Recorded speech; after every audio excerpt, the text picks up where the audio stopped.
নমস্কাৰ বন্ধুসকল আপোনালোকে কৰোনা ভাইৰাছৰ পৰা হাত সাৰিবলৈ বিভিন্ন ধৰণৰ প্ৰথা অৱলম্বন কৰিছে। আপোনালোকে চেনিটাৰীৰে হাত ধুইছে, পৰিষ্কাৰ পৰিপাটিকৈ আপোনালোকে হাত ভৰি ধুই খোৱা খাদ্য খাইছে।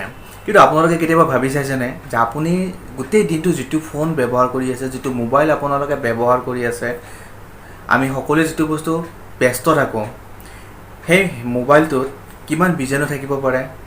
কেতিয়াবা আপুনি ভাবি চাইছেনে যে ইয়াত কিমান বীজাণু থাকিব পাৰে বা এইটো কিমান বীজাণুমুক্ত হয়?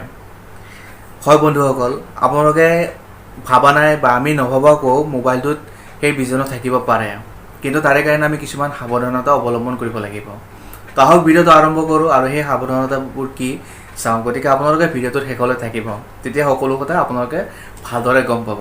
আহক ভিডিঅ'টো আৰম্ভ কৰোঁ আৰু আপোনালোকক স্বাগতম জনাইছোঁ মোৰ ইউটিউব চেনেল চম্পক এণ্টাৰটেইনমেণ্টলৈ। মই চম্পক শৰ্মাই আপোনালোকক পুনৰবাৰ স্বাগতম জনাইছোঁ আৰু আৰম্ভ কৰিবলৈ লৈছোঁ আজিৰ সেই বিশেষ ভিডিঅ'টো। আপোনালোকে প্লিজ মোৰ লগত শেষলৈ থাকিব আৰু ভিডিঅ'টো শেষ কৰিব। আহক ভিডিঅ'টো আৰম্ভ কৰোঁ।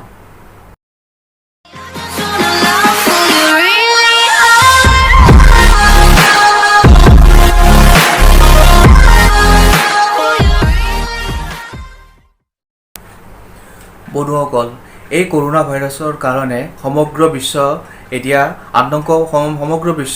আতংকময় পৰিৱেশৰ সৃষ্টি হৈছে আৰু ত্ৰাহিত হৈছে বিশ্ব। দোকান বজাৰত নাটনি হৈছে এতিয়া চেনিটাইজাৰৰ, কাৰণ এই বস্তুটো এইটো ইমানেই ব্যৱহাৰ হৈছে যে ইয়াৰ নাটনি হৈ গৈছে। কৰোনা ভাইৰাছৰ পৰা পৰিত্ৰাণ পাবলৈ চিকিৎসক পৰামৰ্শকসকলে বিভিন্ন ধৰণৰ পৰামৰ্শ আগবঢ়াইছে। ভালদৰে হাত ধুবলৈ দিছে, পৰিষ্কাৰ পৰিপাটিকৈ থাকিব দিছে, কাহ হাঁচিৰ পৰা দূৰত থাকিব কৈছে আৰু মাস্ক পৰিধান কৰি থাকিবলৈ কৈছে। কিন্তু কেতিয়াবা আপোনালোকে ভাবি চাইছেনে, আমি যে গোটেই দিনটো মোবাইলটোত ব্যস্ত হৈ থাকোঁ, সেই মোবাইলটো কিমান বীজাণুমুক্ত? কাৰণ আমি মোবাইল ফোনটোকো পৰিষ্কাৰ কৰি ৰাখিব লাগে। আপোনাৰ স্মাৰ্টফোনৰ স্ক্ৰীন সদায় পৰিষ্কাৰ কৰক, ব্যৱহাৰ কৰক স্প্ৰিট, নতুবা দোকানৰ পৰা কিনি আনক স্ক্ৰীন ক্লিনাৰ, কাৰণ দোকানত এভেইলেবল আছে এই বস্তুটো আৰু এইটোৰ দ্বাৰা আপোনালোকৰ হেণ্ডছেটটোৰ স্ক্ৰীনটো আপোনালোকে পৰিষ্কাৰ কৰি ৰাখিব পাৰে। সুন্দৰকৈ চাফা কৰক, ক্লিনজাৰেৰে চাফা কৰিব পাৰে, নতুবা আপোনালোকে বডি স্প্ৰে ইউজ কৰিব পাৰে। কিন্তু ভুলতো আপোনালোকে মোবাইলত পানী নলগাব। মোবাইল কভাৰ ব্যৱহাৰ কৰে তেনেহ'লে মোবাইল কভাৰটো ভালদৰে চাবোনেৰে ধুই তাক পৰিষ্কাৰ কৰি শুকাব দিয়ক আৰু তাৰপিছত আপোনালোকে মোবাইলত ব্যৱহাৰ কৰক।